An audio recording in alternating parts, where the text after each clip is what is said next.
எனக்கு மிகவும் அன்பான நண்பு சகோதர சகோதரிகளே, ஒவ்வொரு நாளும் நீங்கள் இருக்கிற இடத்தில் உங்களை வந்து கர்த்தருடைய வார்த்தை சொல்லி உங்களை பலப்படுத்துவதில் அதிக மகிழ்ச்சி அடைகிறேன். கர்த்தர் இந்த நாளை நமக்கு ஆசீர்வாதமாக்கி தரும்படிக்கு கர்த்தர் நமக்கு கொடுத்திருக்கிற ஆசீர்வாதமான வார்த்தை என்ன என்று பார்ப்போம். அது யோசுவா 23:3 சொல்கிறது, உங்கள் தேவனாகிய கர்த்தர் தாமே உங்களுக்காக யுத்தம் பண்ணினார். உங்கள் தேவனாகிய கர்த்தர் தாமே உங்களுக்காக யுத்தம் பண்ணினார் என்று சொல்லி எவ்வளவோ யுத்தங்களை நீங்கள் பார்த்திருக்கிறீர்கள்.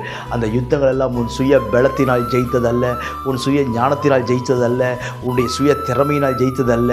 நீ எப்படி ஜெயிக்கிறாய் என்று சொன்னால் கர்த்தரே உனக்காக யுத்தம் பண்ணினார் என்று சொல்லி யோசுவா ஜனங்களை பார்த்து உற்சாகப்படுத்துகிறதை நாம் பார்க்கிறோம்.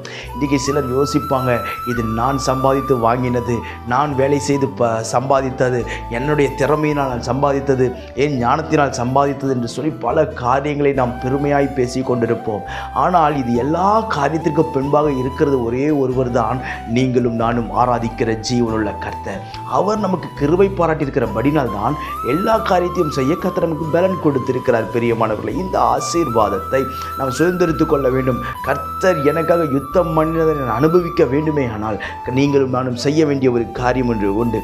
என்ன என்று பார்ப்போம். சங்கீதம் 138:8 சொல்கிறது, கர்த்தர் எனக்காக யாவையும் செய்து முடிப்பார் என்கிற ஒரு விசுவாசத்தை கர்த்தர் எதிர்பார்க்கிறார். கர்த்தர் எனக்காக யாவையும் செய்து முடிப்பார். உன் எதிர்காலத்திற்கு தேவையான எல்லா காரியத்தையும் அவர் செய்து முடிப்பார். உன்னுடைய வாழ்க்கைக்கு தேவையான எல்லா காரியத்தையும் அவர் செய்து முடிப்பார். உன்னுடைய எதிர்காலத்தை எப்படியெல்லாம் அழகுபடுத்த வேண்டுமோ அதை கர்த்தரே வடிவமைத்து அழகுபடுத்த அவர் போதுமானவராக இருக்கிறார். பிரியமானவர்களே, உங்களை ஒரு நாளும் அவர் அனாதைகளாய் திக்கற்றலாய் அவர் விடுகிறதே இல்லை. ஒவ்வொரு நாளும் ஆதரித்து போஷித்து நடத்தவர் போதுமானவராக இருக்கிறார். எனவே கர்த்தர் எதிர்பார்க்கிற ஒரு காரியம் என்ன?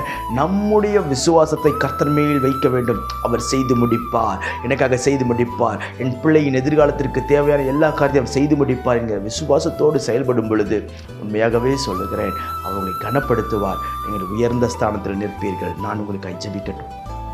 பரலோக பிதாவே, இந்த வார்த்தையெல்லாம் கேட்கிற நண்பு சகோதர சகோதரிகள் ஒவ்வொருமே கருத்தில் ஒப்பு கொடுத்து நான் ஜெபிக்கிறேன்.